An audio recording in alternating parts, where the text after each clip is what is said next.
dice, los pensamientos son cosas, los pensamientos son cosas. Y cuando yo leo esto, yo digo, claro, de razón.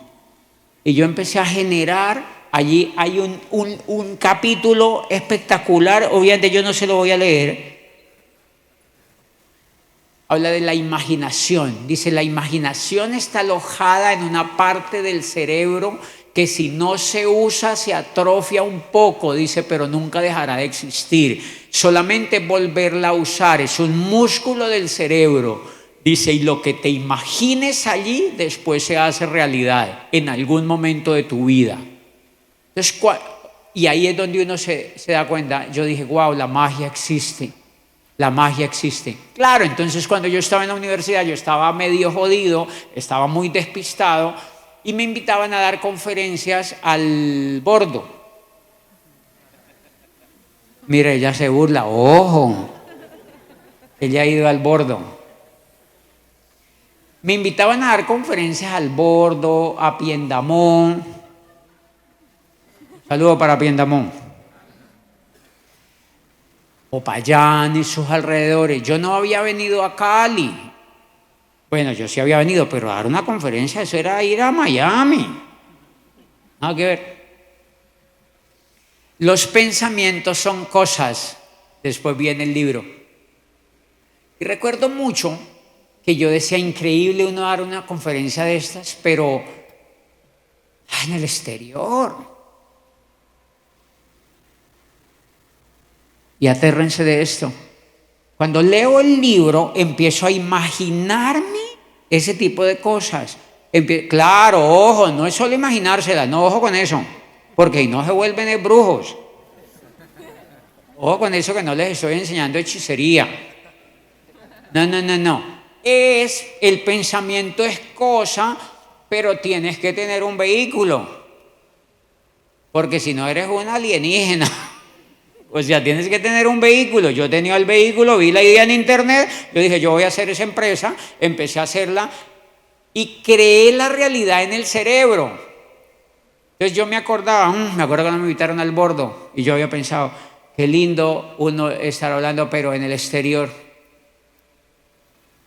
Y es increíble. Más o menos al cuarto año de haberme leído el libro, no había llegado ni siquiera el cuarto año, yo estaba aterrizando en Nueva York a dar una conferencia en Manhattan y metieron 2,000 personas en la primera conferencia. Y era tan grande la gente por querer ir que les tocó armar 2 eventos y hacer otro evento. Obviamente me pagaron doble y les hablé de eso.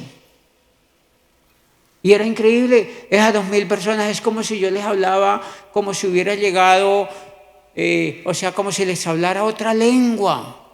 Y se decía, ¡ah! Y yo nunca les habían hablado de eso. O sea, les hablé de que los pensamientos eran cosas, de que la pobreza estaba en la mente, de que primero había que llenar la mente para volver a llenar los bolsillos, que yo había aprendido acá eso, y que el libro, y que los libros me habían enseñado que papá, y la gente, ¡ah! Y yo les decía, hay muchos de ustedes dejaron sus países allá tirados y se vinieron, pero el gran problema es que se trajeron con ustedes el cerebro.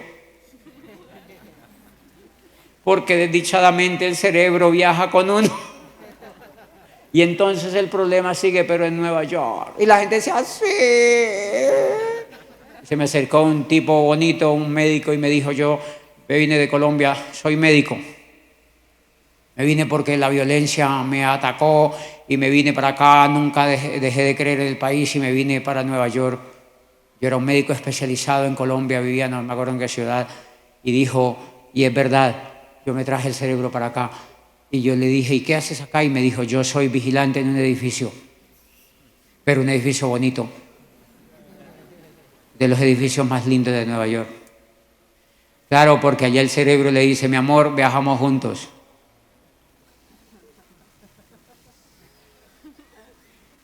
Y esa es la gran equivocación de los seres humanos. Nosotros creemos que la vida cambia si nos cambiamos de ciudad. Nosotros creemos que la vida cambia si nos cambiamos de país. No, la vida cambia si cambiamos lo que está en el cerebro. La vida cambia si cambiamos lo que está en el cerebro. Eso es el gran aprendizaje. Y yo recuerdo ese día, esos son episodios espectaculares. Más o menos a los 7 años después de ese episodio en Nueva York, obviamente a mí se me abrió Estados Unidos, Europa, montones de países me empezaron a invitar a hablar de esto, pero lo más alucinante es que un día una empresa americana me envió a recoger en un jet privado y me llevó hasta Michigan. Y yo fui con ellos y cuando llegué a Michigan me dijeron, yo les dije, pero yo al regreso tengo que dar una conferencia en Las Vegas. Me dijeron, no te preocupes, nosotros te llevamos a Las Vegas y te dejamos allí. Y de Michigan a Las Vegas es cruzar todo el continente americano, todos los Estados Unidos, de lado a lado, eran como 6 horas cruzando los Estados Unidos. Y cuando iba aterrizando yo en Las Vegas, yo decía, increíble. Los pensamientos son cosas. Yo soñé un día esto. Yo llegaba a Las Vegas en un jet privado, tenían una limusina blanca como de 8 metros, parqueada esperándome con camarógrafos. Y yo decía, increíble, yo nací en una casa de mí. ¿Cómo logré eso? Aplicando lo que está en ese libro. Aplicando lo que están en los libros que nos leemos acá. Eso es válido para lo que yo hago y es válido si tú cortas el pelo también. Y es válido si tú tienes un aserradero de madera, no importa. El cerebro hace maravillas si lo educas. El cerebro hace maravillas si lo educas. Señores, ¿ustedes se imaginan donde al menos 100.000 personas cambiáramos la forma de pensar en Colombia? Al menos 100.000. Si una sola persona cambia la forma de pensar en Colombia, cambia Colombia. Así es de impresionante cambiar la forma de pensar. El gran problema es que a todos nos tienen uniformados con la misma forma de pensar. Somos pobres, pidan subsidios, síganse quejando, que ahí voy yo. ¿Y saben qué es la libertad? La libertad es la capacidad de que él tenga de hacerse autónomo financieramente, de que él tenga la autonomía de generar riqueza y que él, cuando usted crece económicamente, cuando usted crece humanamente, cuando usted crece como ser humano, usted ve al gobierno como un pinche empleado suyo. ¿Cómo nosotros vemos al gobierno? Como un emperador. La gente le tiene miedo a los empleados públicos porque somos muy subdesarrollados. A los empleados públicos hay que tratarlos como servidores. Y los gobernantes son servidores nuestros. Y tenemos que pegarles su insultada. La gente debería levantar la voz cuando se suben a las tarimas y les dicen ese tipo de cosas. Y decirle, oye, ¿por qué no nos enseña mejor a pensar diferente?